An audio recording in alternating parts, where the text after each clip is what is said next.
Buenas tardes, bienvenidos a Comentando. Este es el tercer programa que dedicaré a la poesía de José Martí. Anteriormente hemos analizado sus versos libres e Ismaelillo, dos poemarios diferentes. Hoy hablaremos de los versos sencillos. Sin duda, el poemario más popular, el de los versos más divulgados y, paradójicamente, no siempre valorados ni entendidos detrás de su aparente sencillez. Los versos sencillos se han recitado o cantado con una sonrisa y al compás de un aplauso, sin reparar muchas veces en el drama del hombre que los ha compuesto y sin entender muy bien las cosas tremendas que el poeta nos cuenta. Para conversar sobre los versos sencillos, para ayudarnos a entenderlos y disfrutarlos más y mejor, me acompaña el profesor, ensayista y crítico José Raúl Vidal y Franco. José Raúl, buenas tardes. Buenas tardes, Emilio. Y bienvenido a Comentando. Bueno, pues muchas gracias de nuevo. Claro que sí. Un gusto tenerte por acá. Vamos ahora a hablar de versos sencillos y quiero empezar por esta primera pregunta. Los versos sencillos se publican en 1891, 9 años después de publicado Ismaelillo. Sí. Pero, ¿qué tan sencillos son estos versos? El poeta y también un fervoroso analista de la poesía de Martí, Eugenio Florit, afirma lo siguiente: extraña la sencillez de estos poemas de Martí, donde todo nos parece tan pensado, donde no falta ni sobra nada. Claro. ¿Cuál es tu comentario? Recuerda que sí, se escriben en 1891, o sea, se publican, estaban escritos desde antes. Este es un Martí que ha pasado por los versos libres de que estuvimos conversando anteriormente. Sí. Y hay todo un cambio en estos momentos. Los versos libres son más enrevesados, son en decasílabos. Ahora hay todo un cambio que tiene que ver justamente con los versos estos de arte menor, y que Martí, bueno, acude a este tipo de verso después de haber pasado sigue todavía trabajando en versos libres, que estuvo desde los 25 años. Pero esto es una colección que está hecha para los amigos. Por eso es tan popular. Fíjate tú que son de 1891, ubican a Martí al final de su vida prácticamente. Claro. Sin embargo, él sigue trabajando, ha seguido trabajando en los demás versos. Y estos versos los da a conocer, a pesar de eso, le da el carácter sea autobiográfico, y los da a conocer entre amigos. De hecho, se leen en una velada que se le hizo a Chacón en casa de la Mantilla, en diciembre 13 del año anterior, o sea, de 1890, y se habían concebido en agosto, cuando se retiró a las montañas de Catskill. Ahí fue donde escribió la mayoría de estos poemas. Y el cambio, bueno, el tema de la sencillez, la aparente sencillez, tiene que ver más bien con la sencillez de la sabiduría, la sencillez de la abundancia en este sentido.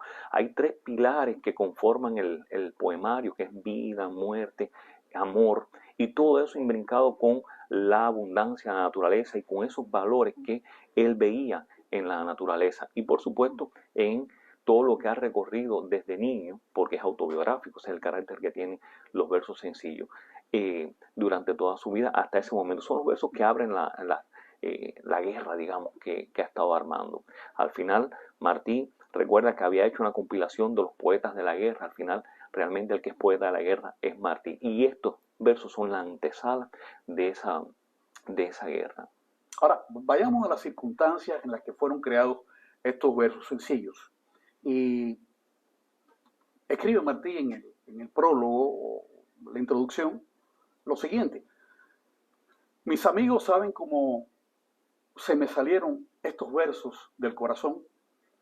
Fue aquel invierno de angustia en que, por la ignorancia, o por fe fanática, o por miedo, o por cortesía, se reunieron en Washington bajo el águila temible en los pueblos hispanoamericanos. Bueno, Se trata de la Conferencia Internacional Americana que va de octubre del 89 al abril de 1890. Bueno, Martí esperaba una especie de avalancha expansionista, anexionista por parte de Estados Unidos, y se enferma. El médico le recomienda reposo y por eso se va a los montes de Catskill. Ahora, me pregunto lo siguiente: ¿una conferencia o el temor de sus posibles acuerdos lo enferman? Bueno, Martí era un hombre enfermo. Desde jovencito recuerda a la Sarcosele por el golpe de cadena aquel que se le produjo cuando estuvo en la cantera. Era un hombre que tenía muchos padecimientos. Hay un texto por ahí de Carlos Ripoll que habla de las enfermedades de Martí, interesantísimo. Y ya es un hombre en estos momentos maduro, o sea, ya no tiene los 15, los 16 o 18 años. Y quizás el estrés también de muchísimas cosas. Acuérdate que comienza entonces a moverse en la preparación de la guerra y cosas por el estilo. El tema de la conferencia lo afectó muchísimo, muchísimo. La conferencia internacional americana, donde se buscaba ciertos tratados que él veía que no eran favorables para los pueblos de Latinoamérica. Se estaba tratando de buscar el bimetalismo, o sea, una equiparación entre el oro y la plata, pero siempre a favor de los Estados Unidos en cuanto al intercambio se refiere. O sea, es muy más complejo que eso, pero él, reunido con algunos delegados, les conversaba sobre estos temas. Al final ninguno lo escuchó, pero eso de alguna manera yo creo que sí le afectó la salud mucho más, o sea, se la marcó. Y creo que por eso el médico le recomendó que se alejara un poco de todas estas circunstancias en las que estaba envuelto. Versos sencillos son 46 poemas de métrica octosílaba. Hay una parte muy conocida, sobre todo la que ha sido objeto de tratamiento por parte de músicos e intérpretes, y no siempre entendida, como ya yo expresé anteriormente. Por eso le propongo lo siguiente: voy a leer algunos versos y vamos entre tú y yo a ver qué sacamos de ellos, qué explicación podemos darle a algunas de estas frases, algunas de estas imágenes, algunas de estas ideas, de dónde provienen. Por ejemplo, yo voy a leer la cuarteta y tú me vas a decir lo que piensas. Yo vengo de todas partes y hacia todas partes voy. Arte soy entre las artes y en los montes, monte soy. Bueno, tiene que ver con un concepto muy básico que él tenía, que está en uno de los cuadernos de apunte, creo, en el que dice universo versus uni, o sea, el ovario en lo uno. Es eso precisamente de lo que está hablando ahí, de una manera mucho más poética, por supuesto. El arte soy entre las artes y en los montes, montes soy, tiene que ver también con lo que fue su vida después. O sea, no solamente recuerda que quería ser conocido como poeta, ese no era el punto, quería ser conocido como un poeta en actos. Y ese acto es el que lo lleva precisamente a Dos Ríos en el 95. Yo sé los nombres extraños de las hierbas y las flores, y de mortales engaños y de sublimes dolores. Estos engaños y estos dolores, ¿a qué se refieren? Bueno, de modo general, Martí estuvo rodeado de lodo humano, como siempre hemos hablado. O sea, decías de lodo humano. Sí, okay. Entonces yo creo que por ahí vienen los dolores, por ahí vienen las traiciones, precisamente. Yo creo que estos versos, fíjate que se escribieron en la mayor parte en Catskill cuando él se retiró a las montañas, pero no fueron definitivos. Después se añadieron versos, y yo creo que uno de los versos finales que presumiblemente se deben haber añadido fue precisamente el de cultivo una rosa blanca en julio, sí, como en enero. O sea, está, parte también, pero al final de la colección se presume que los integró después, y es a raíz del evento que ha tenido con Trujillo y el tema de Carmen Sáenz Bazán, que se lleva el hijo en agosto del 91, entre otras cosas, ¿no? Pero sí tiene que ver con traiciones. Han pasado cosas en el plano político también que están allí en esa colección, que los afectó muchísimo. Así que podemos ir de alguna manera mirando. Ok, yo he visto en la noche oscura llover sobre mi cabeza los rayos de lumbre pura de la divina belleza. Alas nacer bien los hombres, alas nacer bien los hombros de las mujeres hermosas y salir de los escombros volando las mariposas.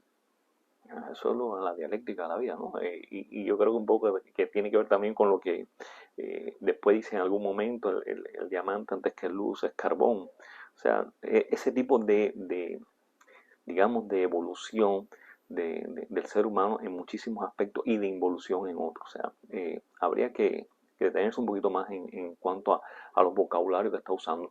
De manera que, si te fijas, no es un vocabulario enrevesado. A veces queremos entender qué cosas dice Martí, qué quiso decir, y realmente no quiso decir nada, dijo lo que está ahí puesto. Pero hay versos que sí son biográficos. Muy ingenuos, en que parece que está jugando, y en otros casos está diciendo cosas tremendas. Por ejemplo, esto mismo que acabo de leer, Florit se asombraba de las visiones de Martí, del misterio de cómo este hombre había logrado ver lo que él ponía. Decía que él solamente hacía era poner en papel lo que estaba viendo, ¿no? A eso tú te has referido en tus libros también. Copiar las imágenes, tal y como le venían. Y cuando se lo dice al hijo, creo que cuando he cesado de verte, he cesado de copiarte. Así. He visto vivir a un hombre con el puñal al costado, sin decir jamás el nombre de aquella que lo ha matado. Ese, obviamente, me parece que es el tema de la Carmen Sáenz Bazán, cuando se fue y, bueno, la traición de Trujillo. Ya. Rápida como un reflejo, 2 veces vi el alma. 2. Cuando murió el pobre viejo, cuando ella me dijo adiós. El padre. La muerte del padre. ¿Y ella? Bueno, también. Pudiera ser... Es polisémico, o sea, pudiera ser la niña de Guatemala. También. Temblé una vez en la reja a la entrada de la viña, cuando la bárbara abeja picó en la frente a mi niña. Sí, la niña de Guatemala.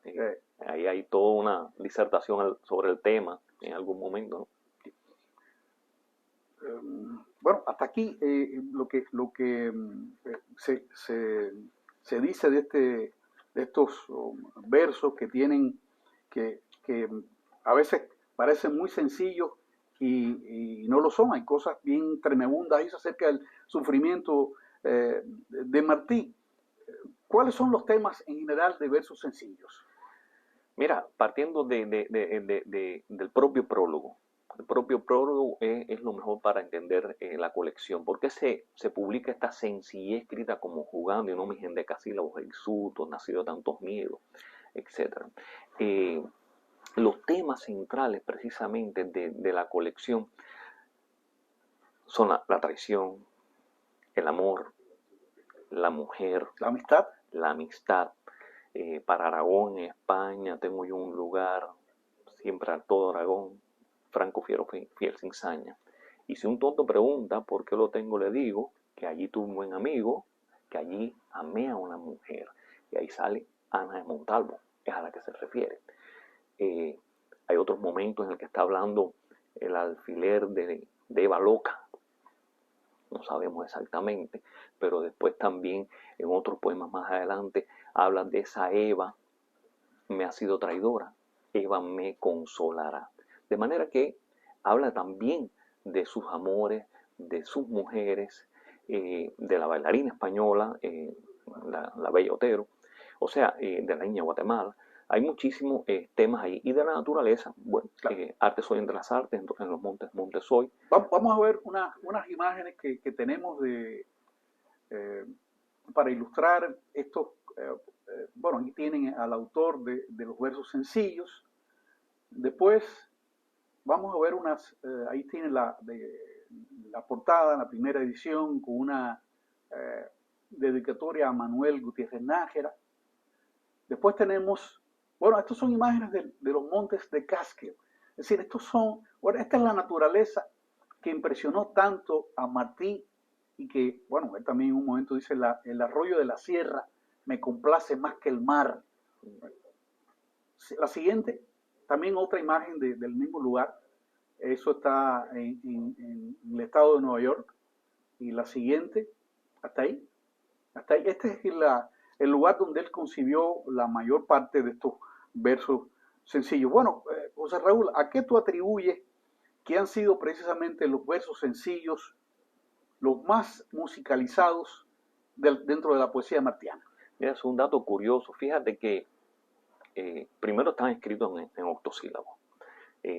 A partir de, o sea, sobre la base de la cuarteta, la redondilla, con esa rima A, B, B, A, B, B, A, B, y la copla, que son propias de nuestra forma de hablar. Y Julián Orbón, el gran músico español que pertenecía al grupo Origen, es justamente quien le pone ese punto guajiro a estos versos. Y Joseito Fernández los musicaliza, o sea, los populariza, mejor dicho. Fíjate que Joseito nunca se los adjudicó, él sabe que fue este otro hombre. Yo creo que ese arte menor, ese octosílabo, y en la forma en que están concebidos estos versos, son pegajosos. Sí. Son sencillamente contagiosos y por eso es que muchísima gente que no conoce la obra martiana sí conoce muchos de estos versos sencillos. Vamos a seguir analizando algunos de estos versos. Si dicen que del joyero, este es bastante conocido, si dicen que del joyero tome la joya mejor, tomo a un amigo sincero y pongo a un lado el amor. Sí, Martí pone a la amistad por encima del amor. Bueno, no es un concepto, digamos, tan plano, ¿no? En ese sentido. Yo creo que son dos cosas diferentes, pero quizás para ensalzar el tema de la amistad, pues hace ese tipo de comparación, ¿no? Pongo un lado de esto y escojo aquello. Pero no creo que ninguno de los dos en la escala ética de Martí hubiese tenido un nivel por encima del otro. Yo estoy de acuerdo contigo. En otras partes él habla del amor como de la cosa más sublime, más suprema. Vamos a ver esta cuarteta que la tengo incógnita desde la infancia. Bueno, después supe de qué se trataba, ¿no? Pero en aquel momento cuando recitábamos en la escuela no sabía de qué se hablaba. Yo he visto al águila herida volar al azul sereno y morir en su guarida, la víbora del veneno. El águila, ¿a qué se refiere? La víbora del veneno. ¿Qué veneno? ¿A qué se refiere, Martín? Nada, tiene que ver, ya te digo, son circunstancias de la vida. Acuérdate que este poemario recorre desde la niñez hasta los últimos momentos de su vida prácticamente, los últimos años. Hay mucho simbolismo en eso, lo mismo en el águila que en la víbora del veneno, que no tanto en versos sencillos, sino como en versos libres, se ve mucho más explícito en la conceptualización que tiene sobre estos dos símbolos, ¿verdad? El águila y las víboras. También en el ismaelillo, no tanto aquí, porque aquí a veces nos ponemos a tratar de analizar y ver qué quiso decir, realmente son imágenes, como dice tú, o como dice él, tomadas al vuelo y que las puso allí. De manera que son símbolos polisémicos en muchísimos aspectos. Muy bien. Yo sé que el necio se entierra con gran lujo y con gran llanto, y que no hay fruta en la tierra como la del Camposanto. El Camposanto es el cementerio, El cementerio, ¿no? Sí. De nuevo, el culto a la muerte, Martín. El culto a la muerte, acuérdate, y él decía, no hay mejor árbol que el que tiene, que dé fruto que el que tiene un muerto debajo, algo así. Trata el tema de la muerte. Pero hay otros temas, incluso dentro o sea, la muerte tratada en otros versos dentro de la colección, de una manera mucho más jocosa.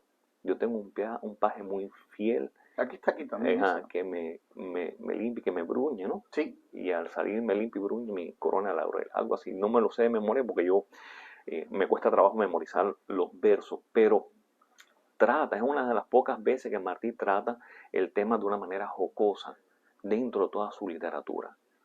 Mi paje, hombre fiel, al andar castañetea, mi paje anda chispea, mi paje es un esqueleto. Se refiere a él mismo. Acuérdate que hay un concepto de que él se siente muerto en vida. Aquí hay otro, esta misma idea que dice, yo sé de un gamo aterrado que vuelve al redil y expira, y de un corazón cansado que muere oscuro y sin ira. El mismo. El mismo. Ya te digo, Eso mismo tú lo puedes ver en versos libres de una manera mucho más desgarradora. Llego a casa y mis pedazos los recojo, de mí mismo me recojo. Y es a esto a lo que se refiere, en esa solitud donde realmente está muriendo después todos los avatares de la vida. Odio la máscara y vicio del corredor de mi hotel. Me vuelvo al manso bullicio de mi monte de laurel. Bueno, ese paralelismo que hay entre lo citadino y el ambiente natural, ¿no? Es lo que también prevalece durante toda la colección. Y es eso lo que está... Corazón que lleva rota el ancla fiel del hogar, va como barca perdida, que no sabe a dónde va.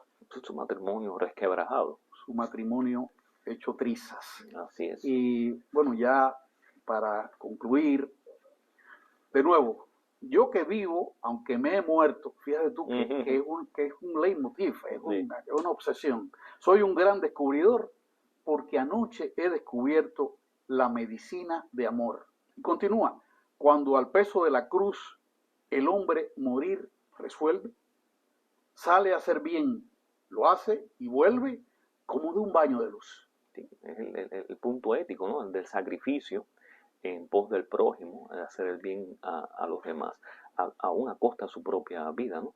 Él tiene un aforismo muy grandioso que pudiera resumir todo esto, es que padece mucho un cirio que ilumina, y de eso se trata precisamente, de esa condición de dar la vida en pos de los demás, de sacrificarse, de trabajar por los demás, por el mejoramiento humano, y al final, bueno, pues termina solo. ¿Tú crees que este poemario de versos sencillos se contrapone a los versos libres? En lo absoluto, yo creo que son dos cosas diferentes, ¿no? No son Martí, diferentes, pues Martí hay que verlo como Martí, ¿sí? A lo martiano, digámoslo así. Los versos libres es como un diario, ¿sí? Son notas diferentes, que por eso lo dicen en ese prólogo, que están mejor donde no se les ve. Esto era para hablar con los amigos. De hecho, lo presenta en esa velada a Chacón en la casa de Mantilla.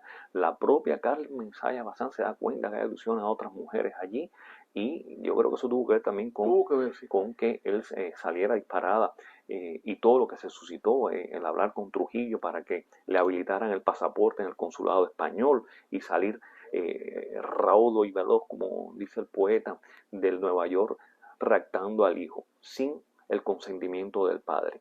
Y una de las cosas, unos detalles que quería también notar, es que él había cedido los derechos de autor al Porvenir, a Trujillo, pero al periódico, el Porvenir. Sin embargo, si te das cuenta, en la imagen que pusiste ahorita, no es del Porvenir, es de Lewis and Weiss,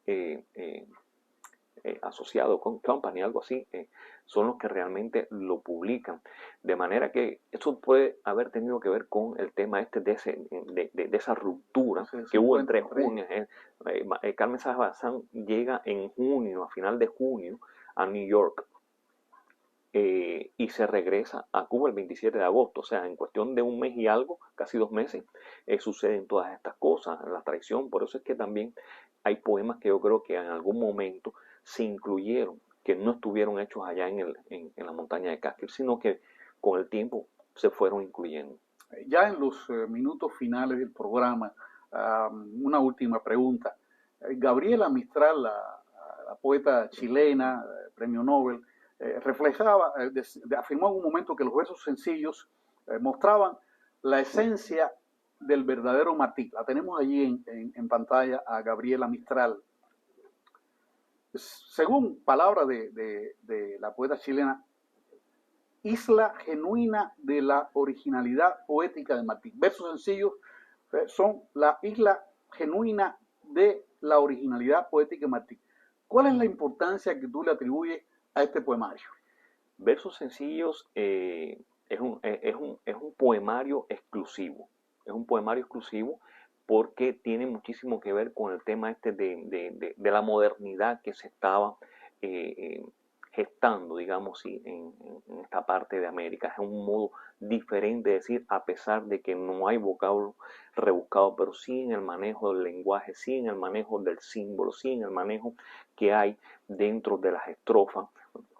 Fíjate que hay momentos en que en dos estrofas se genera una imagen y en las otras dos una imagen completamente diferente. O sea, hay todo desde el punto de vista lingüístico, semántico, todo un aporte a nuestra literatura. Por eso es que se ve como un poemario único. Y por supuesto, no es del todo nuevo dentro de la producción martiana, porque hay poemas escritos en España donde hay muchísimas cosas que después tú las ves en versos sencillos, pero mucho más depuradas. O sea, creo que hay toda una evolución de Martí como escritor, hay una madurez tremenda en este poemario, que es el que lo hace clásico en comparación con otros coetáneos de la época. Claro, tú no pondrías ningún poemario de Martí uno por encima del otro.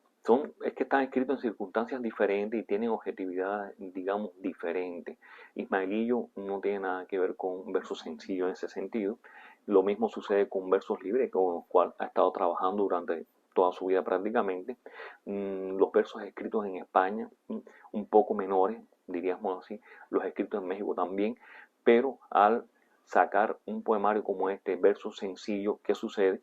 Que ilumina todo lo anterior. Los versos libres eran desconocidos. Por supuesto, no sé hasta qué punto Gabriela Mistral pudiera conocer Claro. muchísimo de los versos libres que se conocen hoy por hoy, que no creo que fuese el caso, sino hubiese tenido otros conceptos también en cuanto a poner poemario en un lugar u otro con respecto a toda la poesía martiana. Pero sí es esencia, claro que sí. A mí me da la impresión de que los versos libres están mucho más elaborados, que, bueno, a mí me gustan más, ya un criterio ya personal, porque como te decía, en los versos sencillos a veces noto hay que algunas cuartetas que son, bueno, como en juego, y él incluso lo dice, Escritas como escritos jugando. como Así jugando, ¿no? mismo, claro. Sin embargo, en los versos libres hay una profundidad que a veces está por encima de nuestra propia comprensión. Sí, ya lo creo, en muchísimas conceptualizaciones, los mismos, fíjate que los temas casi son siempre lo mismo, Sí, el amor, la muerte, la naturaleza, la amistad, los valores, las bajas pasiones que caracterizan al ser humano, todo eso está allí, un poco más, más elaborado en versos libres, aquí está un poco más sintetizado, acuérdate que esto tiene otra musicalidad, por eso es que se cantan los versos claro. sencillos, tiene otra acentuación, tiene otro tipo de estrofas, son arte menor, octosílabo, o sea, tiene otra intención quizás, él quería que quizás que quedara en la memoria de la gente, de ahí la oralidad de estos versos. Claro. Bueno, solamente me resta, José Raúl, darte las gracias por tu presencia acá, tus explicaciones tan argumentadas. Invitarte para un próximo programa dedicado también a la poesía de José Martí. Y a los televidentes, muchas gracias por su atención. Nos vemos el próximo domingo en otro Comentando. Hasta pronto.